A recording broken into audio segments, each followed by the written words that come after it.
Hey everyone, and welcome back. Today we're going to go over a beginner build for the Dark Elves. Dark Elves are a really cool faction, have a lot of cool mechanics, and here, basically, you can see the army here that we're going to build, and we're going to talk about it bit by bit. Uh, so let's go in, delete this as usual. And yeah, so the for a beginner, I'd recommend bringing the Supreme Sorceress on a dragon, because with the Soul Stealer, she can heal herself. So basically, you get an 8,000 HP, really good stats, melee attack, melee defense, weapon strength, that heals itself. So each time you heal with Soul Stealer, I think it's 10, you get 10 percent of your health back, so 800 HP, something like that. So you can actually get her to get pretty close to healing cap. On top of that, you have the Opal Amulet, which is a damage resistance spell. Um, so you can get even more resistance. And I think in this kit, yeah, I'm recommending uh, no of the lore passive and not arcane. There's probably an argument to be made for arcane conduit because it gets you your heals faster, but I'm gonna do that now. Just a very quick comment. Somebody asked me about like mentioning some other things that are good. Um, so there are some reasons to bring Power of Darkness. So if you have extra money, you can get more WOM from that, but you have to be casting it on Chaff, or something instead. And then I think I've seen that Blade Wind does some damage. The rest of, or maybe it was Chill Wind. No, not Chill Wind. Blade Wind.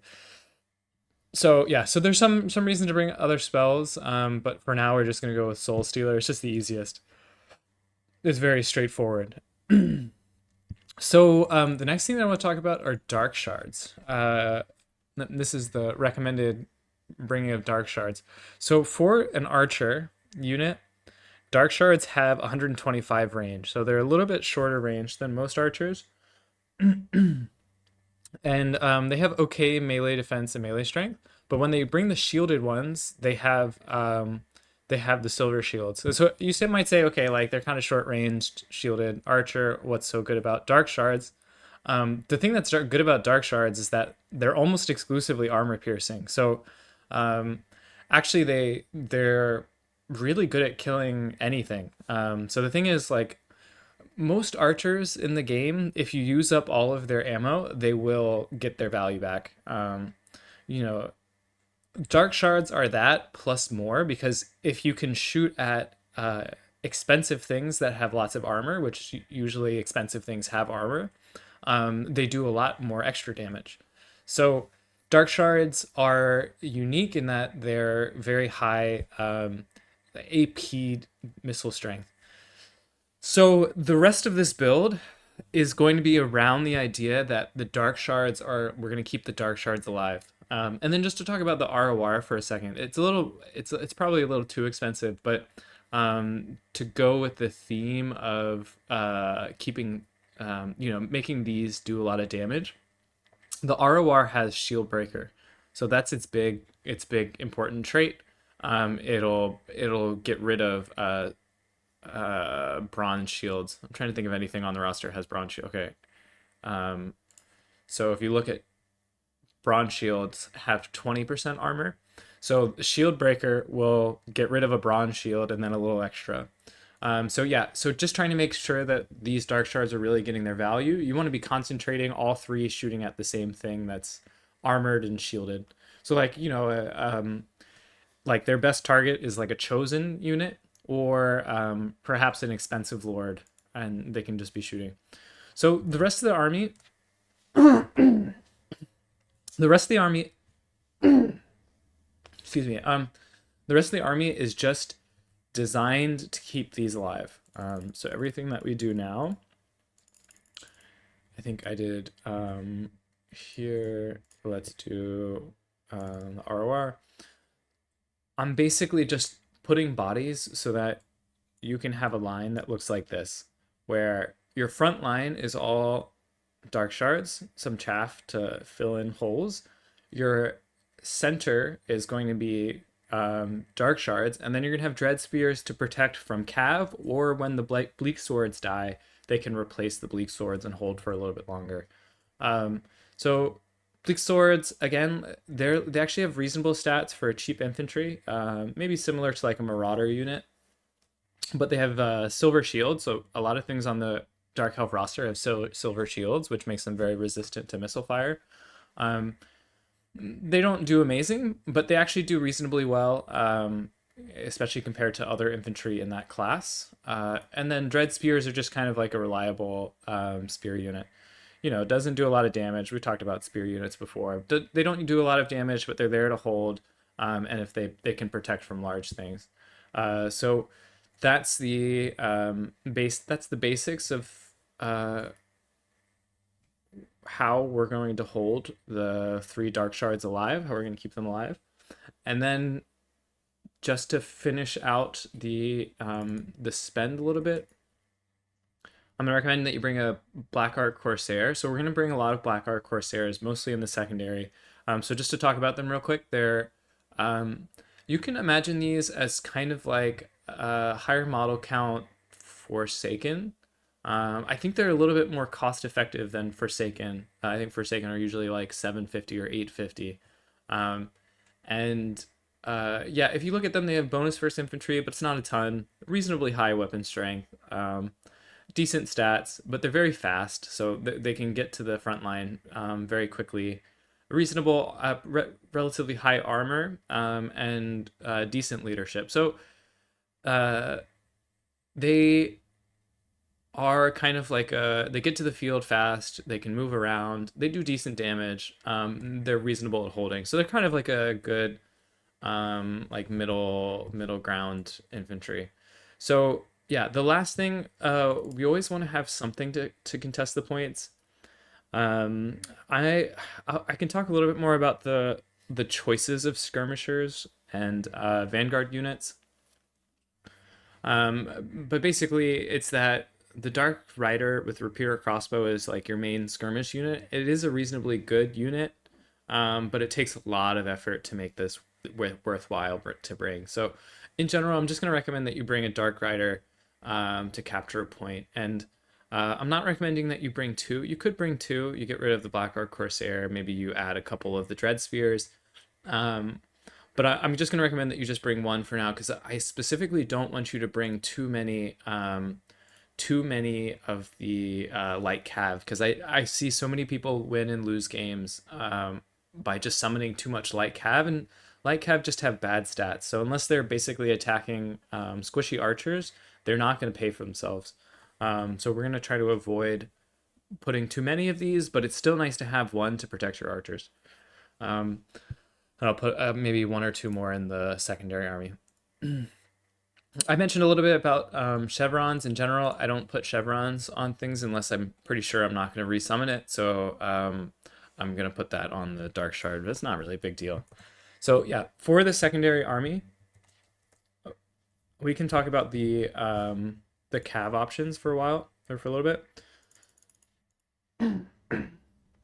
So the Cold One Knights are like your default cav unit.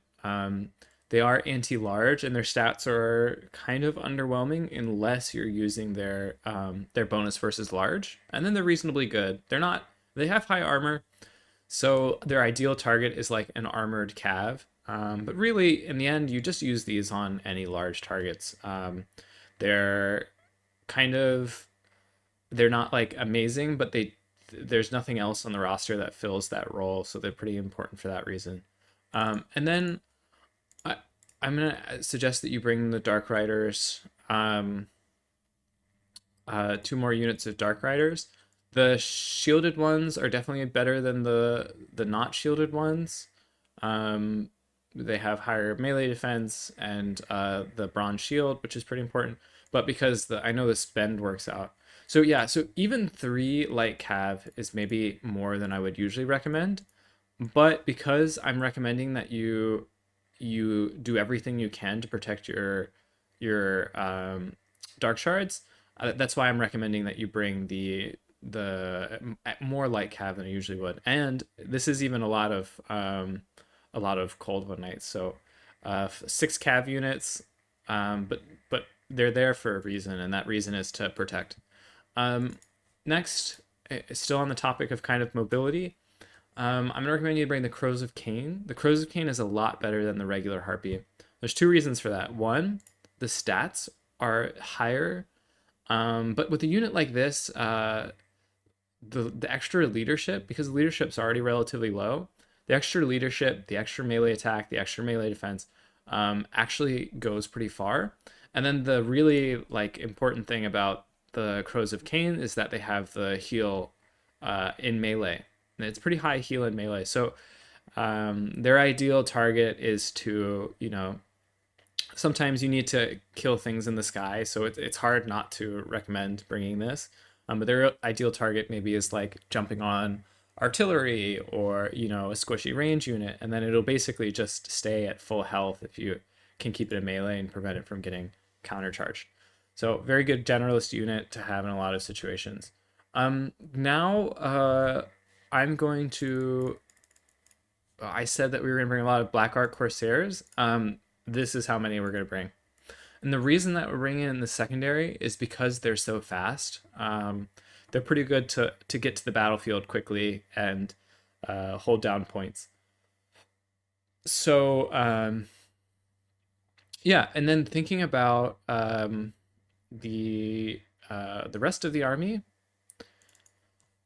I am actually going to recommend that you bring 1 Reaper Bolt Throwers. Now, these things don't do a lot of damage. They're very slow poke, and their range isn't huge. So don't expect you to use this against like a cannon and win against an artillery duel against a cannon. What it's there for is just those situations where you either need to force your opponent into you with using the multi-shot round, because again, like most ranged units, if they get out all their ammunition, they will pay for themselves. So the multi-shot round is for the anti-infantry, but a lot of times the real reason that I'm recommending you bring it is for this single shot round, because like imagine your opponent has a big dragon. If you keep this on the single fire mode, which has a little bit of bonus versus large to it, actually a pretty significant percent bonus versus large. If you just shoot and poke at the large thing, or let's say that your opponent has a short range artillery like a Ubshapti great bow, then if you can get out all your ammo, this thing is going to pay for itself 2 times over. So it's slow, it's not going to change the course of the battle, but sometimes you need something like that to deal with like a specific unit. Now, the last thing that I'm going to recommend, it may be a little bit more controversial, or at least it's going to be a little bit more difficult to make this unit work as a beginner. It's a Shades. So Shades are a really interesting unit. So they have stock. They're relatively expensive for an archer. They have AP, so similar to the Dark Shards. They have AP, missile shooting. But then they're also a hybrid unit. So it has relatively high melee attack and melee defense with bonus versus infantry. So the thing about Shades is that I am recommending you bring it in the specific case that your opponent brings a lot of armored infantry. So your opponent is trying to suffocate you with infantry. Yes, that is what the Dark Shards are there for, but you might just run out of DPS. Like you just need more damage against that kind of thing. So Shades you can summon and use as like another unit in your backline. You can use it as a like a quick Vanguard deployment unit. You can use it as like in the front line as a skirmisher if you're comfortable with that. But yeah, so again, the fact that it has relatively high melee attack, melee defense, and weapon strength and bonus versus infantry means that I'm more comfortable with you using this. They do have low armor and no shields, so you got to be careful about that. But it makes me more comfortable recommending you use it because if somebody charges it with like a spear unit, like a cheap spear, you just turn it and you turn it into melee mode and it'll kill the spear unit. So it's a little expensive for what it does, but giving you the extra option to have some more armor piercing is very good. So how do you play this army? That's like kind of the last thing we always talk about. Well, Dark Rider, again, maybe you put the Dark Rider over here in the trees and it goes onto the side point here. Maybe you put it over here to capture your back point. Um, then you're moving in a tight formation with these bleak swords spread out so that they can't get onto your dark shards, and the dread spears protecting. And then these two units just doing either, coming back after it captures the point, coming back to protect.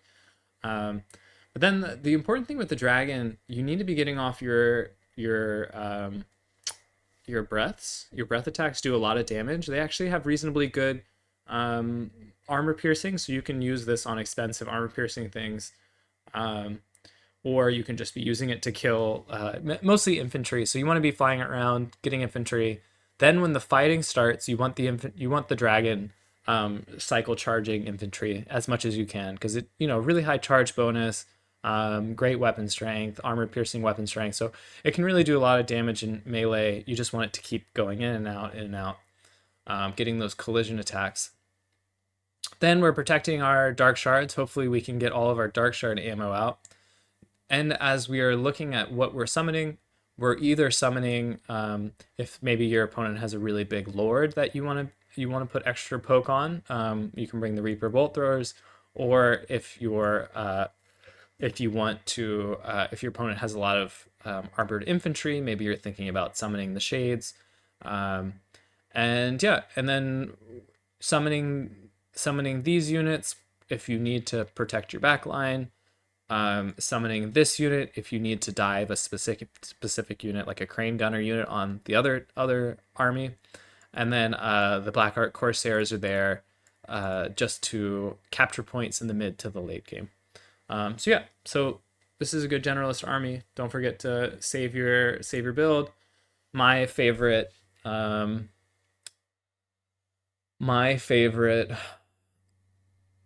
banner is probably the Thousand Maws, for a very specific reason.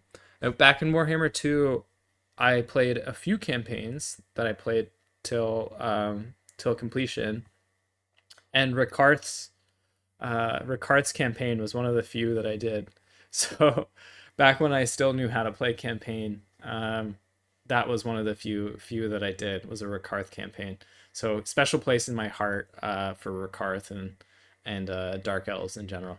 So yeah, hope you get a lot of success from this this army. And yeah, thanks for listening. Tomorrow I think we'll be covering Norsica, a great Unga Bunga faction.